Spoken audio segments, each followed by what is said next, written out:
What's up, guys? Shockwave640 here, and today we'll be taking a look at the Transformers Generations Deluxe Class Scoop and his two Target Masters. I don't know the Target Master names, I didn't ever pay attention, but I do know this guy is Scoop. And I also heard that this guy got a exclusive repaint to look like Scrapper, and no, it didn't combine to make Devastator. It was just like a little haha kind of thing, because this looks a lot like Scrapper. So taking off the Target Masters there, they just plug into either one of those two ports, one of those side ports, one of these ports, or I think that was, yeah, that's it. Just plug into one of those ports, which is the standard, like the standard port that you use with these kind of weapons. But so here's Scoop, and Scoop does turn it into a front end loader, and so it's really nice. I do like this vehicle. I do like this toy, actually. This is a really nice toy. Probably one of the better ones that came out of the Generations line. I was not expecting it to be this good. I was expecting it to be kind of dull and boring, honestly, but it's not. So, setting that to the side real quick. Let's get the size comparisons out of the way. Alright, so here is the Transformers Prime Ripclaw. And yes, once again, I'm sorry, I did get her name wrong in the actual review. I kept calling her Razor Claw, but that's what I remembered it being. But no, it was Rip Claw. But I think that Razor Claw sounds like a better name, but that's just my opinion. If you think Rip Claw's a better name, then cool. It just depends on what you like, I guess. But I did, to be honest, I did think that her name was Razor Claw. So sorry about that. Here is Transformers Fall of Cybertron Shockwave. So there you can see Scoop with Shockwave, and standing up, a little bit shorter than Shockwave. So setting off Shockwave.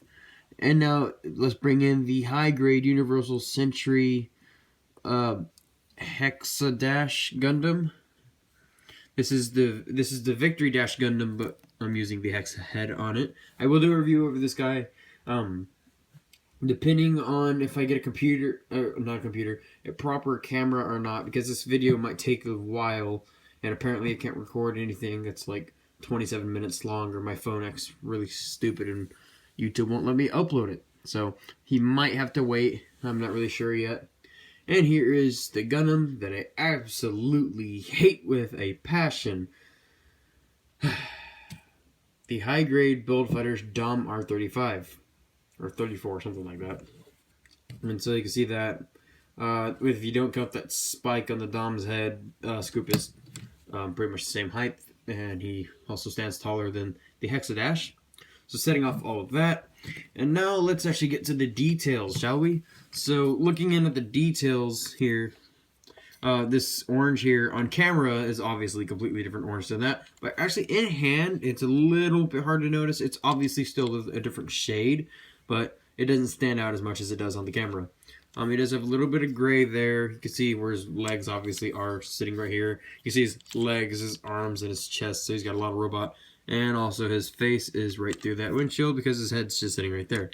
So you can easily see his head there. I'm not sure if this is some kind of like haha kind of thing that actually happened in the comics or in the show, because I don't remember seeing this guy in the show at all for the Generation 1 or IDW. I don't remember seeing him, so I don't really know if this is like a hint to that comic series or to the Generation 1, maybe the Japanese Generation 1 he was in there, but I don't know. I don't know anything about this character really.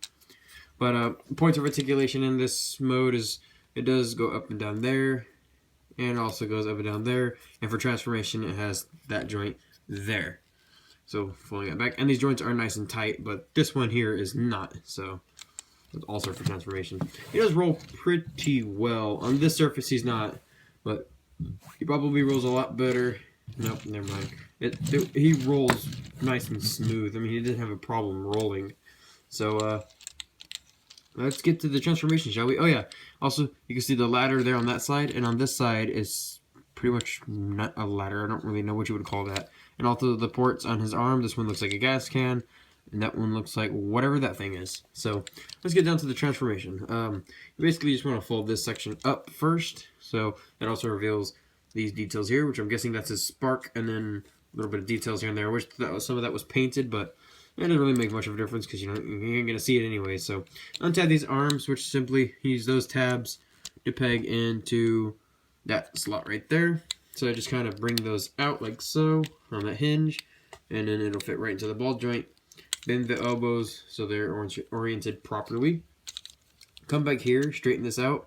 Bend down the legs like so. So you straighten those out. Come in here. Fold out the hands. Kind of just grab onto them. Fold them out. Grab onto the hand. Fold it out. And this is a pretty neat part of the transformation. You want to fold this waist down. Fold this section back. Bring these arms up to where that flat section right there is flat with the chest. And then you want to fold up this piece, and using those two tabs right there, they'll tab into those two slots. They're right at the sides of the chest, like so. And that will basically almost kind of lock this section in place. It still kind of moves a little bit, but it doesn't move a lot when you're trying to actually pose the arms. So then what you want to do is just straighten out the arms, separate the legs, come in here, fold out his feet, like so. And then you want to come and arrange this backpack here, which is on this double hinge. You just want to fold that back down like so. And there's many ways you can do this. First of all, I'll show you the instructions way of doing it, which is folding that down, pulling this in, and then having it where it rests onto his back like this. And then that gives him the Scoop look, because I do believe in Generation 1, that's how Scoop looked. But what I prefer is the Scrapper look, how Scrapper has his bucket, where it's kind of like that. I don't know why, I just prefer this look more. It just looks better to me. And for the Scrapper repaint that they did, or that I've seen, I'm not really sure if it was a custom or if it was actual official toy. But for the Scrapper one that I saw, the transformation went like that, because then it gave him the little cockpit on his back kind of thing that Scrapper had. So it's completely up to you. It doesn't hinder anything when you have it like this. It doesn't really do anything. It just kind of sits there, and it's your own preference. But for the review, I'm going to have it up because that's what I prefer. So so here he is. Let's get into the details. He's got a gray face, blue painted eyes, light piping, but I don't think it works. I think they painted over the eyes. Autobot symbol, this nice glossy blue here on the chest. You can see the gray there. There's the gray there, which is also vehicle mode. It didn't point it out. And then that same glossy blue, and some details on the bottom of the feet. And lots of hollow on the back, but at least there's molded detail here and there. And then on the inside of his arms, molded detail, but it's still pretty hollow. So there's all that. And now let's get in his Target Masters. So setting off Scoop, let's grab the Target Masters, which this is their combined weapon form, which I'll show you how to do that in a second. And turning them into the robot modes. Basically, gun mode is like that. You fold up the arms, don't rip them off. You fold up the arms like so. Make sure all this stuff tabs together. And then if you have the handle flipped back like this for robot mode, you flip it down. And then this is a single gun. Same exact transformation for this guy, but he was already in that mode for the combination. And basically to combine them is what you do is you choose either one. It works either way. You just grab one of them, whichever one you want to be on the bottom. You just flip the arms down. And using the tab on the bottom of either one of the guns, you just peg that right into the lower back of the other guy. Like so. And then there you have the combined rifle. And then you basically fold that handle up. And then you use this handle. And he holds it pretty well. You just peg it right into his hands. Like so. And there you have him holding his combined rifle. But I think it looks better. I'm not really sure if you're supposed to do it like this. But I think it looks better if you use this handle. And I like to fold that handle in like so. Just because. And then sliding that right into the hand. But the only thing that sucks about this is now it droops, and there's really no way of making it not droop because you can see it's drooping right there. It's kind of hard to notice unless you stare at it, but usually I would have my guns pointed down, or I would have him holding it like an actual rifle so that you wouldn't be able to notice it. But I like to have these two guys in robot mode because I don't think their gun modes are anywhere near convincing. They just kind of look like a jumbled mass of robot parts to me, with a gun on top of their heads. But transforming them back into the robot modes, we'll take a quick look at them. My favorite robot mode is this guy, the yellow one. So to transform them, you just want to fold this gun bit down, and then fold the handle back like so. And there you have them in their robot modes, basically. And I think that this is on backwards, maybe. Hang on. Sorry about that, guys. You just pop off the handle. What I usually do for robot mode is I pop off the handle anyways because it looks kind of weird. Yeah, this is the way that the handle is supposed to be. The handle is supposed to be sticking back, not forward. But that's basically his robot mode. And getting this guy to his robot mode, you do the same thing. Separate the arms, fold the guns back, and then you just want to rip that off because I had him on wrong. Peg that into there, fold that back, and it works like so. And so here's the two Minicon guys, and they're almost the same. There is obviously tons of different molded parts, like the legs of the entire bodies are completely different. Those guns at the back are different. Their arms are completely different. Their faces are obviously going to be completely different. It's like that guy's goggles and an orange face, and the paint apps aren't bad on these guys too. I kind of like them. I wish one of them had like a mouth plate or something. He might. Nope, he's got a mouth. Well, I wish one of them had a faceplate because I do like Transformers when they have faceplates. I don't really care for the mouths and noses. Well, the noses doesn't bother me, but I don't care for the mouths, honestly.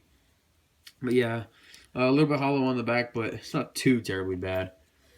And if you don't like these random orange bits right here between their legs, you can always just pop that off, and they still stand perfectly fine without them because you got some big feet. These guys got huge feet, so they do stand perfectly fine. And they, of course, both transform into separate guns. You just fold that down, and then why does his arm keep popping off? This has never happened before. Just because the camera's on does not mean you guys got a big little butts there. So there is the yellow's gun. He's got 3 cannons here. So I'm guessing he'd be like mega laser gun. I don't really know what you would call him. And then this guy, just fold that down, fold this up, and then these just come together like so. And then this would be like exhaust pipes or something like that. And then this would be just a double-barreled gun. And he can easily, of course, hold them both. So you can have them dual wielding, or you can have the one combined gun for increased firepower. I wish that they made this yellow and orange one different colors, like green or purple or something like that. Because I don't like it being yellow and orange. I'm glad it's mostly yellow instead of mostly being orange.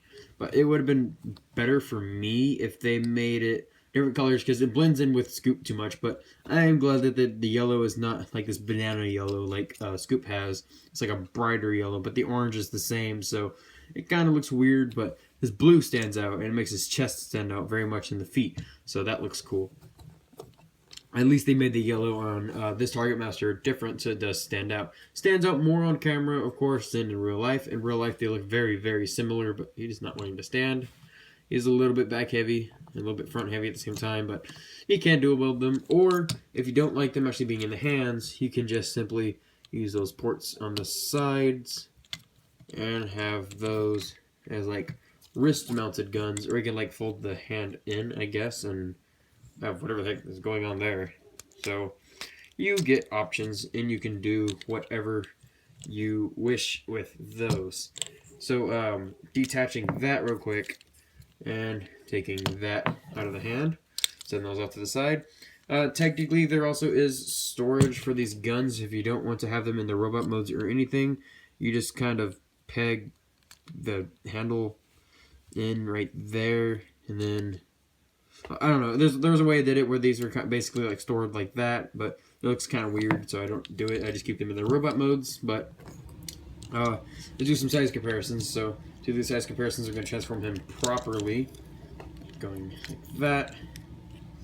So transforming him properly. Let's stand him here, and let's bring in those same size comparisons. So standing Scoop there. Also, I'm not really sure if this is just me who thinks this, but oddly, Scoop looks a lot like Cup to me. Like, if Cup transformed into a front-end loader, this probably be Cup. So, standing as 2 little Target Masters there. And if you also want, you can kind of differentiate these two by having one with the cone head. Or you can just keep this guy's gun up, but it looks weird. It doesn't look natural at all. I think the other one works with the kind of cone head. I know he didn't have this in the comics or the show, but it kind of works. Just the shape of it looks natural to me, anyways. Some people are like, "Wow, that looks really stupid, Shockwave," but I kind of like it. It looks kind of cool to me, but I'm just gonna fold that back for the size comparisons. So, pulling back the camera a little bit and straightening it up. So let's bring in those same size comparisons. So here is Rip Claw. And of course, they do stand taller than her dragon mode, but with the tail, she is of course taller. Here's the Dom R35. Dom R35 is still taller, but now he's much taller. Bringing in the Hexadash. So here's Hexadash. Hexadash is still shorter, of course. And bringing back our buddy Shockwave. And so here's Shockwave. Shockwave does stand taller, but Shockwave has always been a fairly tall character. So, but Fallen Cybertron, he was actually pretty short compared to Megatron, at least, and some of the other Decepticons. But that's besides the point, because these aren't even from the same universe. So this was the review for the Transformers Generations Deluxe Class Scoop and Target Masters. Yes, they are also packed together. This did include a comic, but I couldn't find it, so I can't show it off. Basically, it just shows a picture of Scoop, and it's like two minicons are like on his shoulders or they're climbing on him somewhere, basically. So that's what that shows. I can't remember which comic number it was. If I do remember, I'll post it down in the comments below or in the description. Probably in the comments, because people, I found out, don't really read the descriptions as much as they used to. So maybe I'll do it, maybe I won't. It just depends on whether I find it or not. But, well, this was Shockwave 640, and the next episode will probably be another Transformer, because I'm trying to keep it consistent with Gundams and Transformers and Gundams and Transformers, so I'm not just repetitively doing a lot of Gundams and then a lot of Transformers. I kind of want to even it out and cycle through, so some of the fans don't get more bored than other fans do, because I do know that some people like one of the people in the comment section that comments quite frequently, the Inquisitor, I think was what his name is now. It used to be Shockwave, Master of Logic, I do believe was what his name was. I can't really remember down in the comments, but I do think he changed his name to the Inquisitor from Star Wars Rebels. So big shout out to that guy. He's really cool. I'm glad that he comments on some of my videos. I do like people that comment a lot. I do try to answer all of your comments, but if you're just a troll saying stupid things, I won't answer. I will just delete the comment. Sorry to be harsh about that, but I don't really want to deal with trolls.